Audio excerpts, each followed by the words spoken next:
దిద్దిన ధర్మ సింధూరమే శ్రీకృష్ణావతారం, పూరించిన భరత శంఖారావం.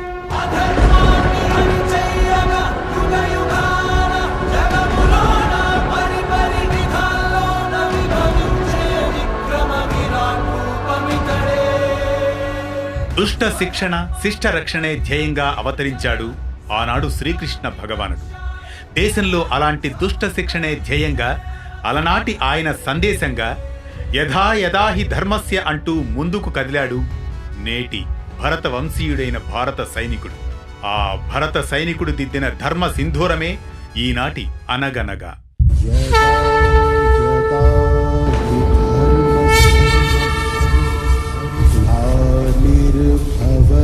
భారత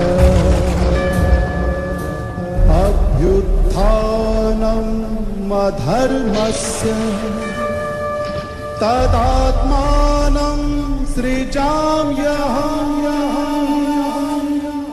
అనగనగా అది ద్వాపరయుగం.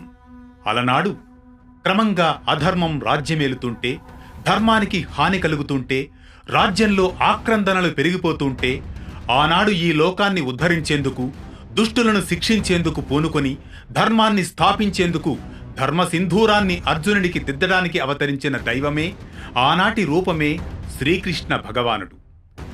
ఈ సకల చరాచర సృష్టికి కర్త విష్ణు భగవానుడి దశావతారాలలో ఒకరైన ఆ శ్రీకృష్ణ పరమాత్మ సామాన్య మానవుడిలాగే దేవకీ వసుదేవులకు శ్రీముఖనామ సంవత్సరం, దక్షిణాయనం, వర్ష ఋతువు, శ్రావణ బహుళ అష్టమి, రోహిణి నక్షత్రం, 4వ పాదం బుధవారం నాడు అర్ధరాత్రి యదువంశంలో జన్మిస్తాడు.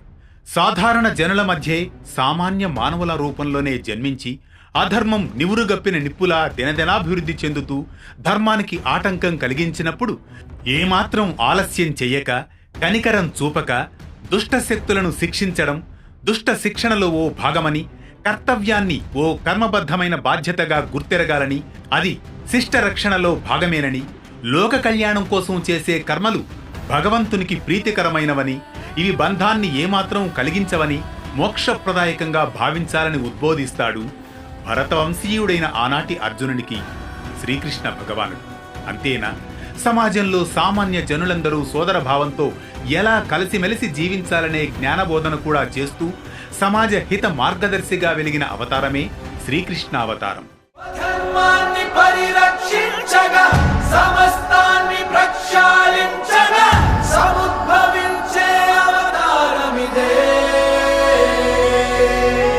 అలనాటి ఆ ద్వాపరయుగం ముగిసింది, కలియుగం ప్రారంభమైంది. సమాజంలో ముష్కరమూకలు సంకుచిత భావనతో, విశాల హృదయంతో వెలిగే భారతావనిని వెక్కిరిస్తున్నాయి. వేర్పాటువాద భావనతో మానవతా విలువలు మరచి మతం మత్తుతో కళ్లుగప్పి కరాళ నృత్యం చేస్తున్నాయి. పహల్గాంలో 26 మంది అమాయక భారతీయులను మతమేదని మరీ అడిగి మట్టుబెట్టిన ఉగ్రవాద ముష్కరమూకల దుశ్చర్యను ఆనాడే అప్పటికప్పుడే తిప్పికొట్టగలిగే సామర్థ్యం ఉన్నా, ఆలోచనతో, వివేచనతో, కీలెరిగి వాతపెట్టేలా ఓర్పుతో ఇన్ని రోజులు వేచి చూసింది అఖిల భారతం. కాళ్ల పారాణైన ఆరక మునుపే ముష్కరదాడిలో మాంగళ్యాన్ని కోల్పోయిన భారతీయ మహిళ ఉసురు తగిలింది.